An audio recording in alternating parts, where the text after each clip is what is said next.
Allahu Akbar, Allahu Akbar, Allahu Akbar, Allahu Akbar, Allahu Akbar, Allahu Akbar, Allahu Akbar, Allahu Akbar, Allahu Akbar, la ilaha illallah wallahu akbar, Allahu Akbar walillahil hamd.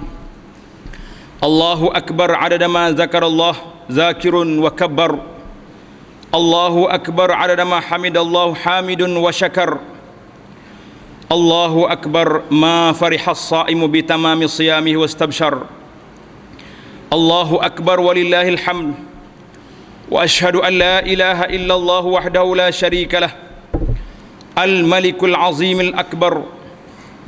Wa ashhadu anna sayyidana Muhammadan abduhu wa rasuluh, sahibul wajhil anwar wal jabinil azhar.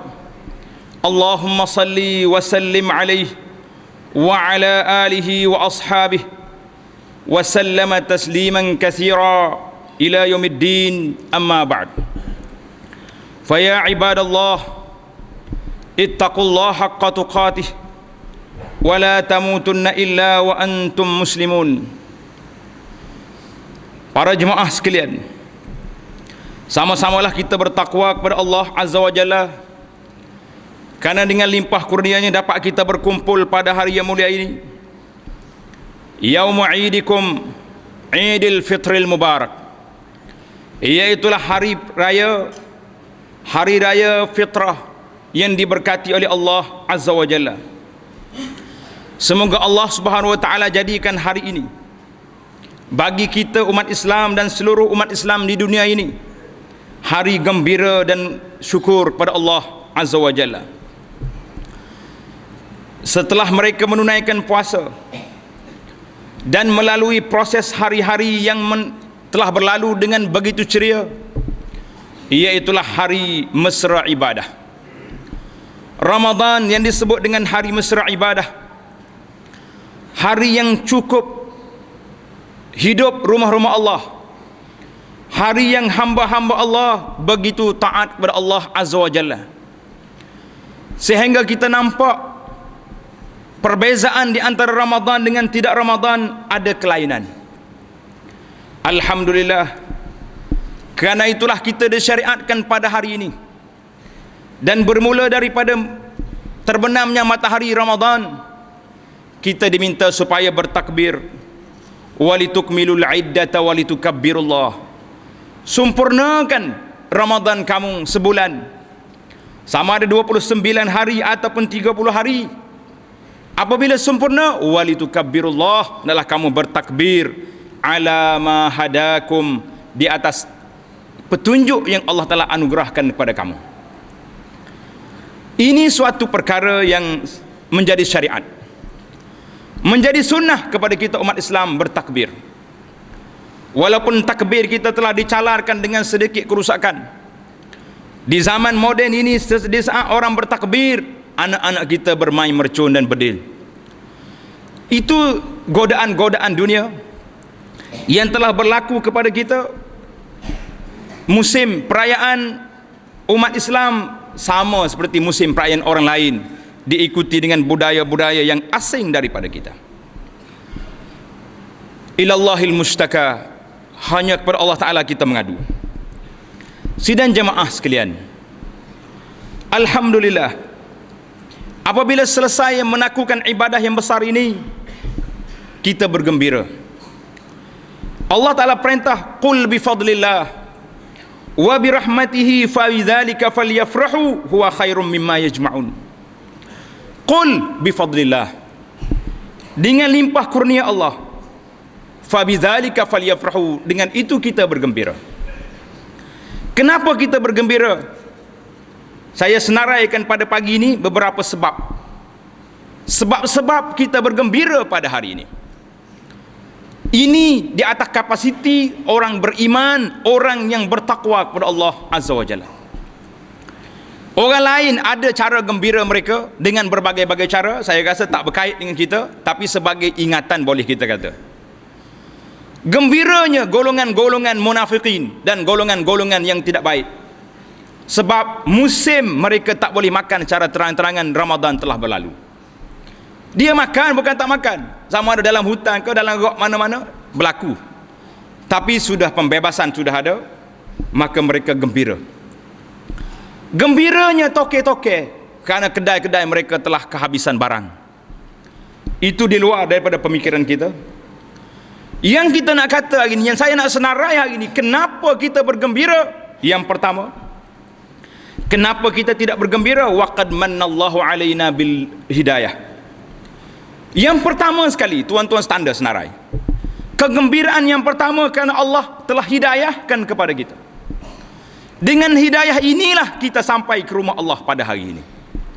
Dengan hidayah inilah tuan-tuan telah sampai ke masjid-masjid, dapat melakukan salat tarawih, dapat menunaikan puasa sebulan Ramadan, walaupun tidak dikawal dengan CCTV, walaupun tidak dikawal dengan polis dan pencegah maksiat, tetapi kita tetap berpuasa. Ada orang, tak ada orang, ada Allah di hadapan kita. Ini nikmat, nikmat yang besar setelah kita selesai berpuasa. Alhamdulillah. Puasa ini sebulan yang telah lepas, tuan-tuan dengar tazkirah, dengar ceramah di mana-mana saja orang menceritakan tentang kelebihan Ramadan. Saya tak nak ulang lagi, kerana saya yakin dan percaya yang ada bersama pada hari ini semuanya telah melalui proses yang besar. Itu kegembiraan yang pertama. Gembira yang kedua, lima la nafrah. Kenapa kita tidak bergembira? Kerana Allah Subhanahu Wa Taala telah memuliakan kita dengan menganugerahkan kepada kita nikmat, iaitulah lidah kita boleh berzikir dan bertakbir kepada Allah Azza wa Jalla, melaksanakan tuntutan yang telah disebut dalam Al-Quran Al-Baqarah 185 tadi, walitukmilul iddata walitukabbirullah. Sempurna Ramadan, bertakbir. Alhamdulillah, tuan-tuan yang telah bertakbir daripada semalam sampai hari ini, bergembira kita sebab boleh mengagungkan Allah, kalimah yang paling agung.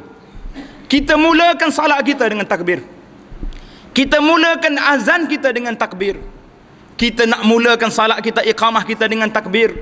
Apabila selesainya ibadat yang besar, kita pula diminta bertakbir. Alhamdulillah, tuan-tuan dan puan-puan yang telah bertakbir, syukur kepada Allah Azza wa Jalla. Tapi malang takbir kita hari ini pula telah dihantar wakil. Kita tak bertakbir, kita suruh radio dengan TV tolong bertakbir. Takbirlah dua makhluk Allah Ta'ala itu, daripada pagi, daripada semalam sampai pagi ni takbir. Tuan rumah hanya duk tengok saja, tengok orang itu takbir, tengok orang yang takbir, dia sendiri tak takbir juga. Malang. Yang ketiga, kenapa kita tidak bergembira? Allah Subhanahu Wa Taala qad haqqaqal ghayata minas siyam. Setelah Allah Ta'ala telah merealisasikan matlamat, objektif puasa yang besar, Tuhan suruh kita berpuasa, bukan nak suruh lapar. Tuhan nak suruh kita puasa, bukan setakat nak suruh kita letih, lesu, kebuluran. La. Puasa adalah merupakan proses tazkiyatun nafsi, pembersihan jiwa. Nak suruh manusia ni daripada jadi manusia biasa yang duk kerja, duk makan, minum. Hari ni pula tuan-tuan tengok banyak restoran di tepi jalan 24 jam buka. Saya mula-mula tengok restoran 24 jam ni fikir panjang kita. Sebab waktu kita kecil-kecil dulu, biasanya belum maghrib ni, peladang-peladang, penternak-penternak buat balik dah lembu dia, kambing dia, tak makan di rupuk dah, buat balik masuk dalam kandang. Tapi manusia di akhir zaman hari ini, dia boleh makan 24 jam. Ini kita sudah bertukar spesies daripada makhluk yang membina tamadun kepada makhluk membina perut dan restoran-restoran. Terbalik, fitrah manusia sudah kehilangan. Apa boleh buat? Inilah dipanggil zaman globalisasi. Globalisasi ni tuan-tuan kena ingat, apa takrif globalisasi? Saya banyak tempat bertanya kepada orang, apa makna globalisasi? Dia kata globalisasi ni iaitulah dunia tanpa sempadan. Globalisasi dunia langit terbuka. Kita kata siapa dia berani pergi tutup langit? Mana ada orang boleh buat atap? Siapa boleh buat border sempadan? Tidak.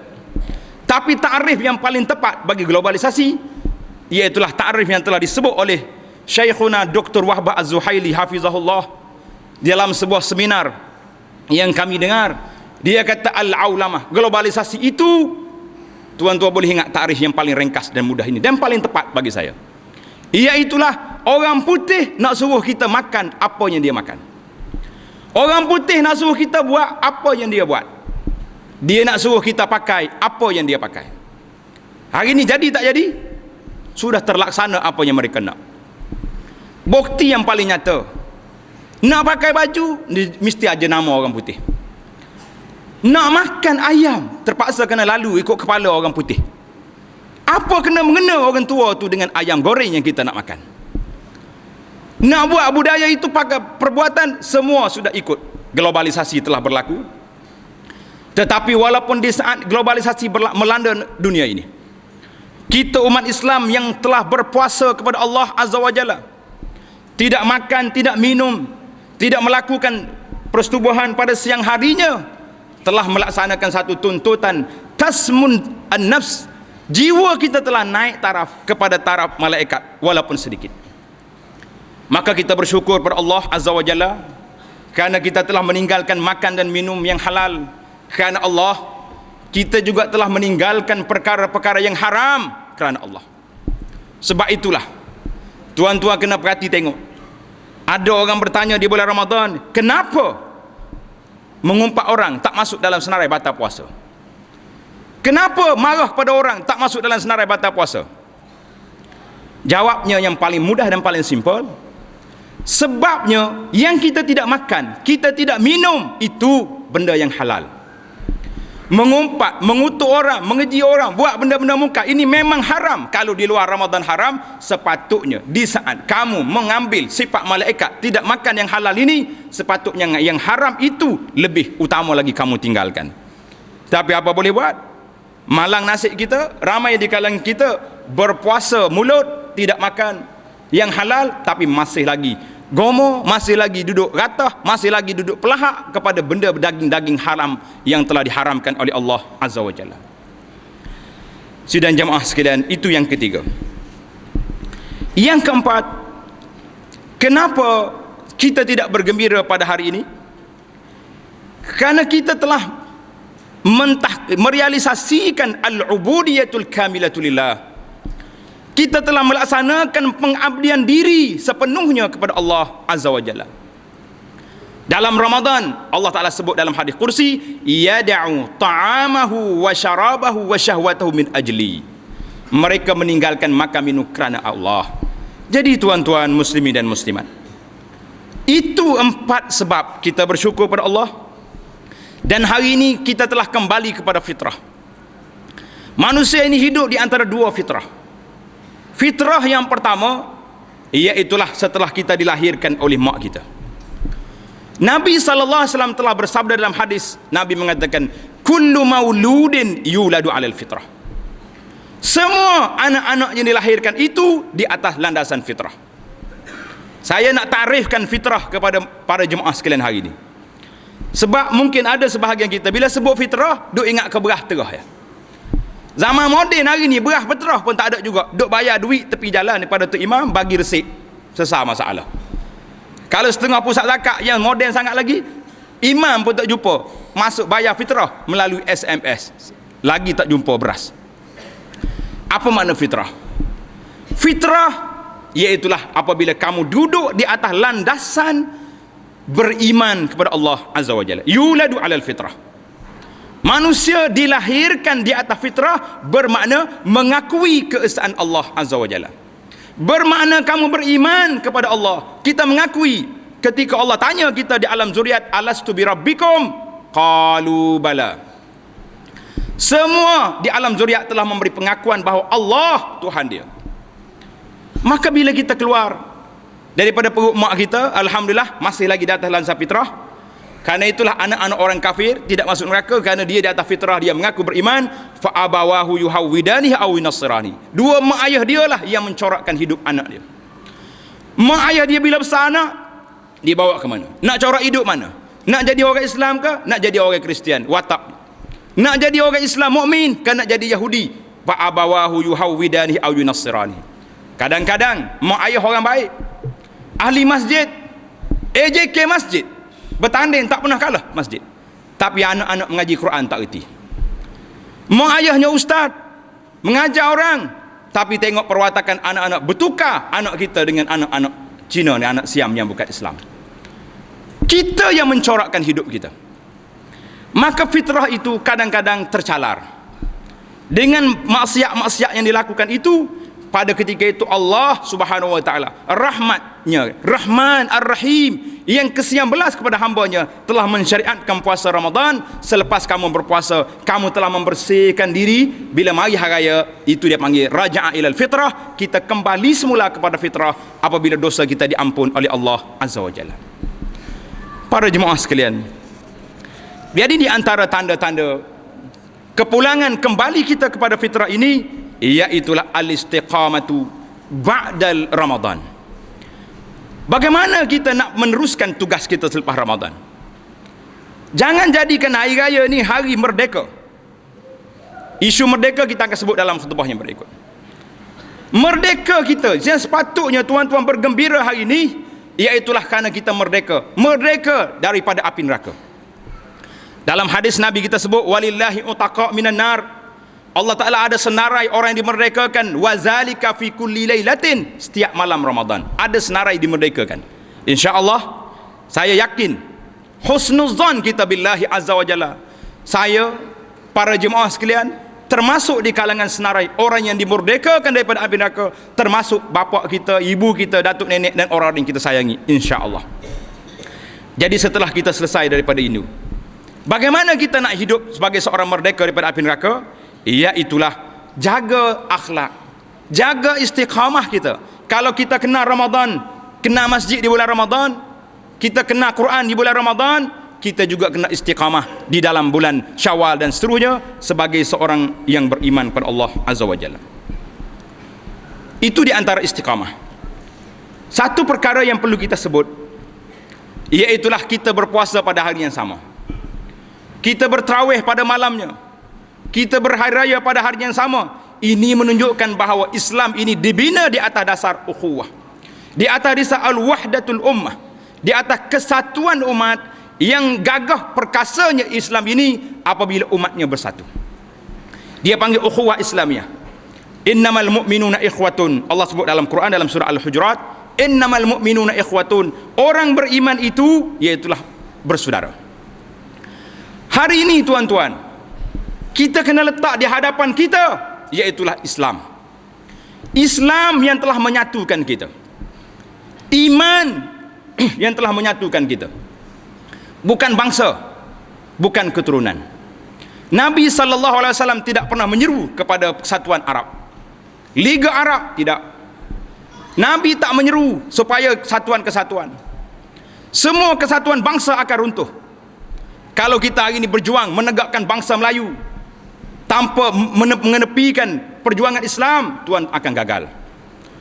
Melayu hanya satu bangsa yang tumbuh di atas dunia ini berapa tempoh saja, tetapi Islam yang telah dibina, yang telah dibawa oleh Nabi SAW ini Melayu wahyu daripada Allah merupakan wadah perjuangan kita. Tak payah kita duk walak sana sini, kita mesti letak di hadapan kita, innamal mu'minuna ikhwatun. Persaudaraan Islam itu duduk, orang beriman bersaudara di atas landasan Islam. Siapa saja yang berjuang untuk menegakkan Islam menjadi kewajipan kepada kita bersama. Tak perlu kita walak kepada itu, warna-warni itu kecil belaka. Duk sibuk dengan benda-benda sampingan, tapi kita terlepas yang asli, bagaimana akidah umat ini perlu dijaga. Bagaimana Islam ini dapat berterusan di atas muka dunia ini kalau tidak ada pejuang-pejuang yang akan memperjuangkan agama Allah Azza wa Jalla. Itu di antara Nabi kita salah sebut, iaitulah di antara kuatnya, gagahnya Islam itu, iaitulah apabila seorang mukmin sayang kepada saudaranya yang lain.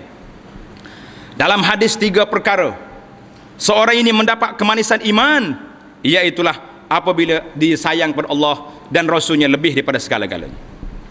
Dia sayang kepada saudaranya yang beriman, tidak sayang kecuali kerana Allah, bukan kerana projek, Bukan kerana semata-mata harbuan dunia, duit 400-500 kita dapat, kita sayang, lah. Itu semua akan hilang.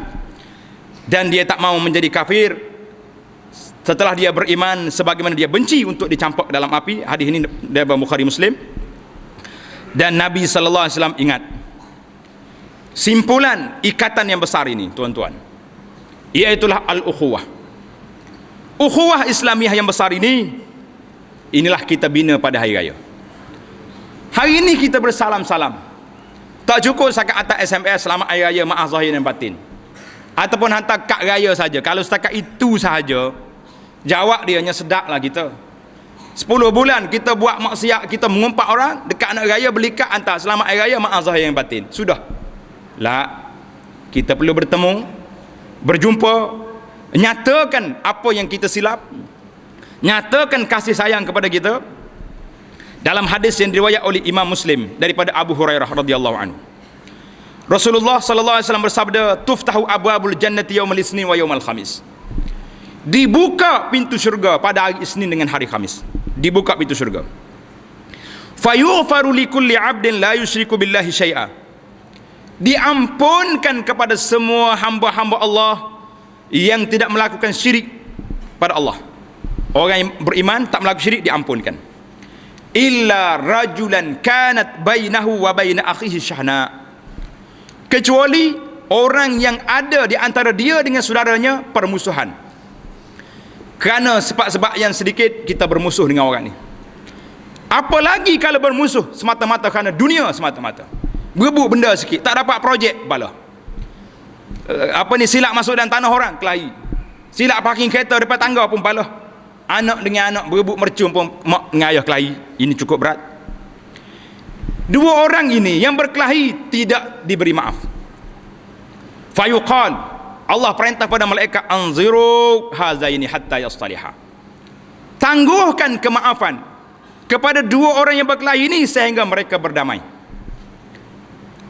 Nabi kita ulang 3 kali. Inilah tuan-tuan muslimin dan muslimat yang kita nak sebut pada pagi ini, iaitulah tentang bagaimana bahayanya orang yang berkelahi. Apalagi kalau kita di bulan Ramadan menimbulkan huru-hara dan permusuhan. Ada pula orang-orang yang duk main batu api, nak melaga-lagakan orang. Ini lagi dahsyat, lagi dahsyat. Di saat syaitan tidak ada, kita pula tolong menjadi pengganti, wal-iyazubillah. Itu di antara perkara yang istiqamah yang perlu kita teruskan. Satu lagi isu yang saya nak bangkit di sini, iaitulah qadayal ummah. Isu umat Islam di seluruh dunia. Sama ada kita di Malaysia yang telah didakwa sebagai negara Islam. Kita kena ingat masih ada dalam penjara orang-orang yang dipenjarakan tanpa bicara. Masih ada lagi orang-orang yang dibuat tuduhan di bulan Ramadan dengan berbagai-bagai fitnah dan tuduhan. Cukup dahsyat tuan-tuan permainan ini. Apa yang berlaku di dunia hari ini? Kadang-kadang saya rasa terkilan. Kita tengok hari-hari dalam TV, dalam surat khabar, umat Islam di negara Syria dibunuh oleh rejim golongan Nusairiyah yang tidak beriman kepada Allah, yang dibantu oleh golongan Rafidah, pencerca para sahabat. Kita tengok saudara kita di bangsa Rohingya di Myanmar dibunuh. Di Palestin Yahudi mengancam. Di lain-lain tempat banyak lagi.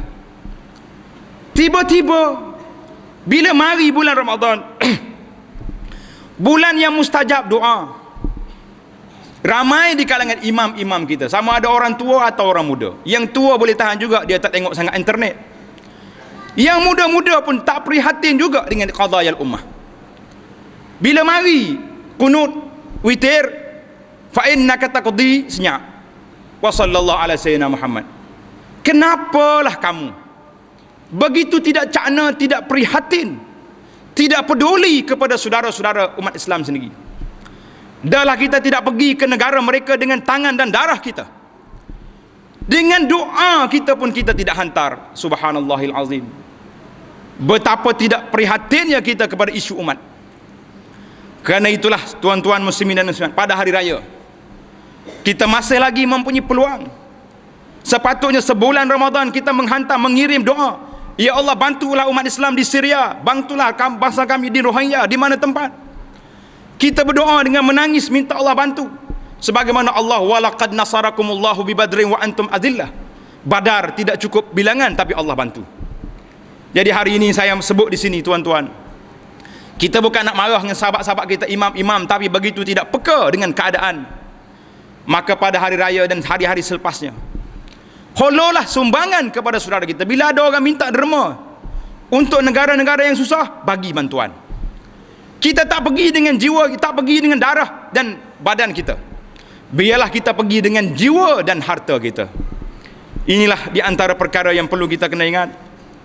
Kalau tidak, dah sebut banyak pula, bila penceramah ni setengahnya over sangat. Bila dia sebut isu umat, mereka duk baca hadis, man lam yahtam lil muslimin falaysa minhum. Siapa yang tak ambil cakna dengan orang bukan itu bukan hadis. Hadis ini kata ulama terlalu lemah dari sudut sanadnya, terlalu lemah. Jadi kita jangan syadidud dha'f. Jadi kita ambil kata-kata ini sebagai kata-kata asar. Orang yang tak ambil cakna dengan orang Islam itu cukup berat. Memadailah dengan hadis sahih yang telah disebut oleh Nabi sallallahu alaihi wasallam.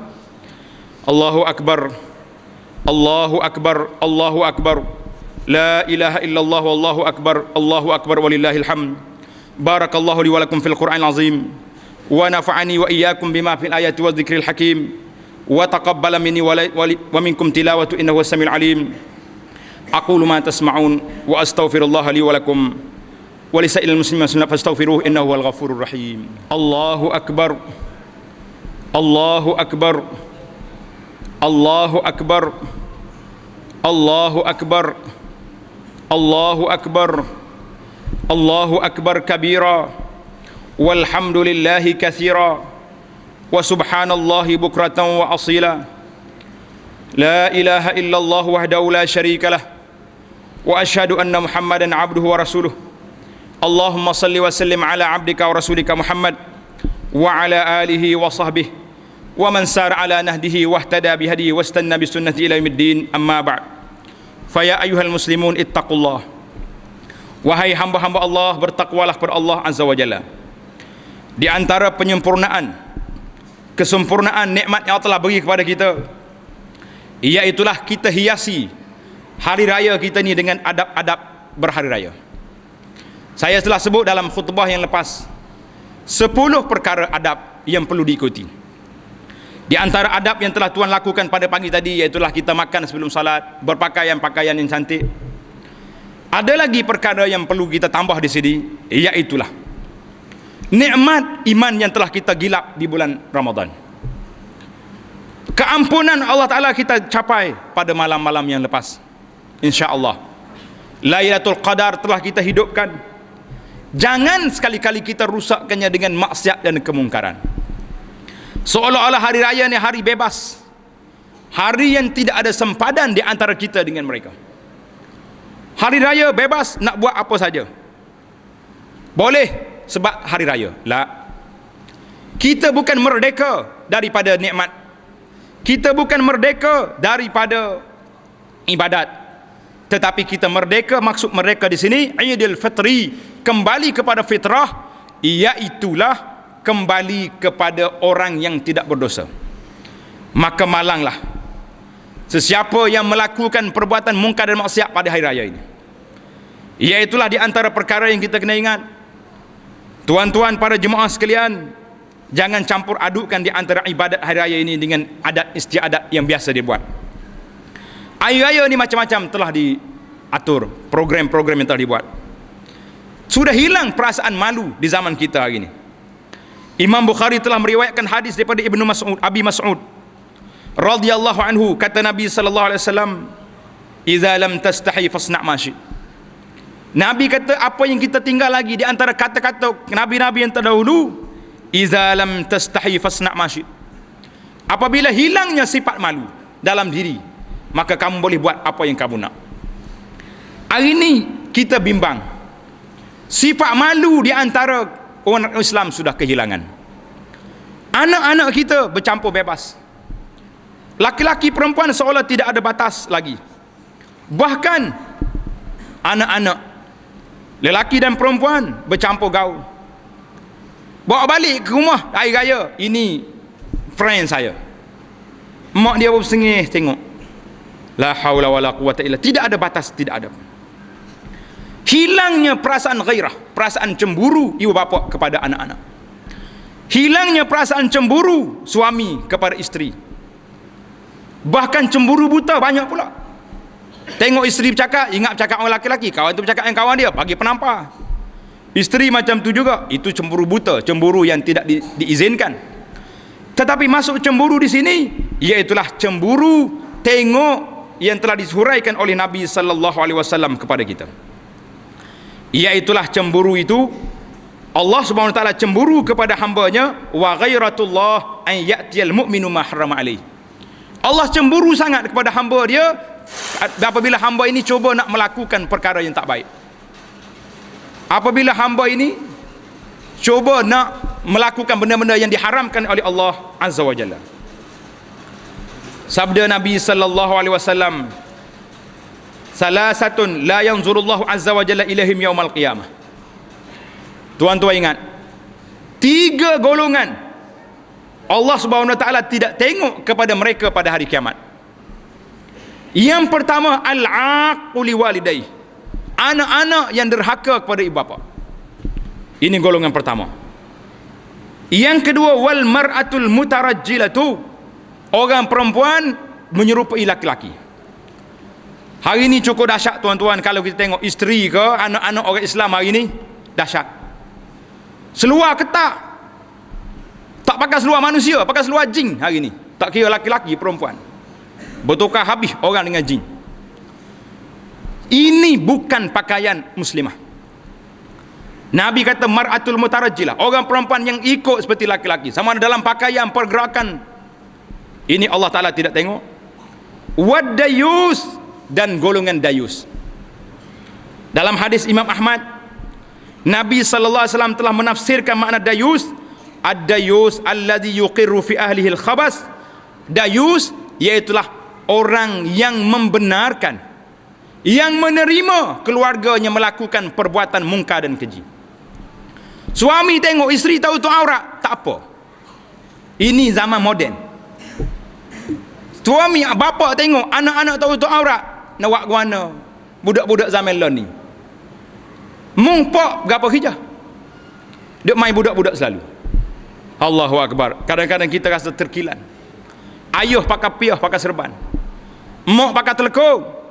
Tengok anak-anak bertukar dengan anak ibu sia, dengan anak Cina hak tidak Islam. Dayus, satu amaran keras daripada hadis Nabi. Nabi mengatakan la yanzurullahu ilaihim salasatun harramallahu alaihimul jannah. Allah Taala tidak benarkan orang dayus masuk syurga, wal iazubillah. Ini cukup dahsyat tuan-tuan. Apabila suami dan bapa tidak lagi mengambil cakna kepada anak-anak, bahkan tengok anak gendong bawa balik anak-anak perempuan orang pun tak apa. La ilaha illallah. Ini satu perkara yang saya nak sebut. Bimbang tuan-tuan. Takut tuan-tuan yang sudah baik, yang sudah saleh, yang sudah warak atas masjid ini juga termasuk di kalangan orang dayus, orang yang tidak ambil cakna kepada keluarga sendiri, wal iazubillah. Nabi kita beri amaran keras pada ini. Saya sengaja baca hari ini kerana tuan-tuan hari ini bersama dengan anak-anak, bersama dengan keluarga, supaya mereka juga dengar betapa bahayanya tak kalah anak-anak, isteri nak campak suami sendiri masuk ke dalam neraka kerana mereka tidak patuh pada Allah Azza wa Jalla. Bila mari hari raya, di antara perkaranya bersalam-salaman. Bagus kita bersalam. Nabi SAW beritahu dalam hadis, bila bersalam iza tasafaha, bila kita bersalam gugur dosa. Tapi dengan siapa kamu bersalam, itu kena disebut. Yang boleh bersalam ini perempuan sama perempuan, dan orang-orang yang disebut sebagai mahram. Anak dengan mak dengan nenek semua boleh. Anak saudara, cucu saudara semua boleh. Tapi masalahnya bersalam sama-sama ipar, adik-beradik ipar dia panggil. Ini bahaya. Isteri kita bila pergi rumah mak mertua dia, dia boleh bersalam dengan bapa mertua dan mak mertua dia. Kemudian adik-beradik kita yang perempuan, lelaki-lelaki tak boleh. Sama juga dengan anak-anak saudara kita yang besar-besar. Itu dia panggil bukan mak saudara rasmi. Mak saudara sabit saja. Mak saudara bila duduk dengan bapa saudara. Kalau bapa saudara tak ada, anak saudara boleh ganti daripada anak kepada bapa. Ingat, Nabi SAW sebut dalam hadis Maqil bin Yasar, Nabi mengatakan la an yut'ana fi ra'si ahadikum bima khitam min hadid khairul lahu min an yamassa imra'atan la tahillu lahu. Nabi mengatakan kalau dicocok di kepala kamu dengan besi, lebih baik daripada seorang itu menyentuh orang perempuan yang tidak halal untuk disentuh dengan dia. Allahu akbar, Allahu akbar, Allahu akbar walillahil hamd. Pesanan saya yang terakhir iaitulah bagi orang yang punya jiwa yang kental, mempunyai semangat yang tinggi, jangan lupa selepas daripada kita berpuasa 30 hari sebulan bulan Ramadan, kita juga akan diikuti dengan puasa 6 hari bulan Syawal. Tuan-tuan jangan terlupa 6 hari bulan Syawal ini satu sunnah yang besar yang telah dianjur oleh Nabi sallallahu alaihi wasallam. Nabi mengatakan man shama ramadhana thumma atba'u sittan min Syawal kana qasiyamid dahri. Siapa berpuasa bulan Ramadan kamu diikuti dengan 6 hari bulan Syawal, maka seperti dia puasa setahun. Hadis riwayat Imam Muslim. Insya-Allah tentang hukum puasa 6 qada tak qada telah saya tulis dalam risalah yang tuan-tuan boleh ambil dalam blog abuanasmadani.com, ataupun kita tengok dalam rakaman-rakaman yang lepas, ataupun insya-Allah kita jumpa dalam khutbah hari Jumaat yang akan datang. Jadi pada hari yang mulia dan pada hari mana-mana banyakkan selawat kata Nabi sallallahu alaihi wasallam, kerana perintah Allah dalam Al-Quran, innallaha wa malaikatahu yusalluna 'alan nabi ya ayyuhalladzina amanu sallu 'alaihi wa sallimu taslima. Allahumma salli 'ala 'abdika wa rasulika Muhammad wa 'ala alihi wa sahbihi ajma'in waradallahu an khulafa'ir rasyidin Abi Bakrin wa Umar wa Utsman wa Ali wa man sar 'ala nahjihim ila yaumiddin. Amma ba'd. Allahumma ighfir lil muslimina wal muslimat wal mu'minina wal mu'minat al ahya'i minhum wal amwat innaka sami'un qaribun mujibud da'awat wa qadiyal hajat. Allahumma allif baina qulubil muslimin wa aslih zata bainihim wansurhum 'ala aduwwika wa aduwwihim. Allahumma rabbana taqabbal minna salatana wa siyamana wa qiyamana wa qira'atana. Ya Allah, terimakanlah amalan baik yang telah kami lakukan, salat kami, puasa kami, qiyamul lail kami, baca Quran kami, zakat yang telah kami keluarkan dan sedekah yang kami beri, dan haji dan umrah yang telah kami kerjakan. Ya Allah, terimakanlah semua amalan baik kami dan jadikan kami dan keluarga kami, ibu bapa kami, datuk nenek kami, orang-orang yang kami sayangi dan orang yang telah berpesan kepada kami, termasuk di kalangan orang yang telah bebas daripada api neraka, orang yang kau merdekakan kami dan mereka daripada api neraka, ya Rabbal Alamin. Ya Allah, berilah taufik hidayah kepada kami, kepada keluarga kami, supaya dapat kami beristiqamah selepas Ramadan di atas jalan yang engkau redai, di atas landasan yang engkau berkati, mengikut petunjuk engkau, mengikut sunnah Nabi engkau Muhammad sallallahu alaihi wasallam. Ya Allah, janganlah kami menjadi orang yang terbalik ke belakang setelah kami melakukan ibadat dengan banyak pada bulan Ramadan. Di bulan Syawal ini kami menjadi syaitan yang menderhaka kepada engkau. Ya Allah, ya Allah, jagalah kami, keluarga kami, anak-anak dan cucu kami daripada terjebak dalam gejala-gejala yang tidak baik. Jagalah iman dan akidah kami, jagalah akhlak dan perangai tingkah laku kami mengikut apa yang kau redai, ya Arhamar Rahimin. Ya Allah, berilah taufik dan hidayah kepada Tuanku Sultan dan semua pemimpin supaya kembali melaksanakan syariat engkau di atas muka dunia ini. Berilah hidayah dan taufik kepada semua pemimpin umat Islam di atas dunia supaya kembali mengikut syariat engkau, mengikut sunnah Nabi engkau Muhammad sallallahu alaihi wasallam. Ya Allah, berikanlah pertolongan kepada saudara-saudara kami di negara-negara yang ditindas, sama ada di Syria, di Rohingya, sama ada di Palestin, di Iraq dan di lain-lain tempat di atas dunia ini. Rabbana atina min ladunka rahmatan wa hayyi lana min amrina rashada. Rabbana atina fid dunya hasanah wa fil akhirati hasanatan wa qina azabannar. Subhanakallahumma wa tahiyyatun fiha salam wa akhiru da'wana alhamdulillahi rabbil alamin. Selamat hari raya, taqabbalallahu minna wa minkum. Wassalamu alaikum warahmatullahi wabarakatuh.